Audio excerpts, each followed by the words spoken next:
হঠাৎ মধ্যরাতে এক যুবকের ছবি শেয়ার করে লাইভে আসেন অভিনেত্রী তাসনুভা তিশা। তার অভিযোগ, শুটিংয়ে সাংবাদিক পরিচয় লুকিয়ে তার আপত্তিকর ভিডিও ধারণ করেছেন সেই যুবক। লাইভে তিশা বলেন, কিছুক্ষণ আগে এক ব্যক্তির ছবি দিয়ে একটি পোস্ট করেছি। তিনি নিজেকে সাংবাদিক পরিচয় দেন। 4-5 দিন আগে নবাবগঞ্জে আমাদের শুটিং ছিল। বাপ্পি খানের পরিচালনায় একটি নাটক করছিলাম। সেখানে অনেক সাংবাদিক এসেছিলেন আমার ও আমার সহশিল্পী আরশ খানের সাক্ষাৎকার নিতে। সেখানে উনি ছিলেন। আমি ভেবেছিলাম তিনি সাংবাদিক, কিন্তু ওই লোক সাংবাদিক তো দূরের কথা, তিনি আদৌ মানুষ কিনা আমার সন্দেহ। কারণ তিনি লুকিয়ে বিভিন্ন অভিনেত্রীদের আপত্তিকর ভিডিও ধারণ করেন, যেটা আমারও করেছেন। সেটির ভিউ 2 মিলিয়ন ছাড়িয়ে গেছে।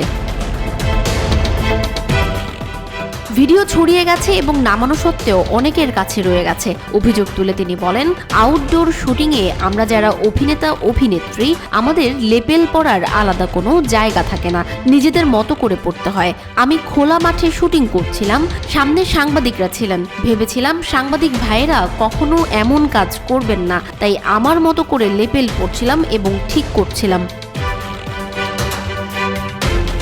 সেই ভিডিও সে ধারণ করে কাউসার কিংডম নামের এক পেজে আপলোড করেন। অভিনেত্রী বলেন, কতটা বিবেকহীন ও শিক্ষার অভাব হলে মানুষ এ ধরনের কাজ করে।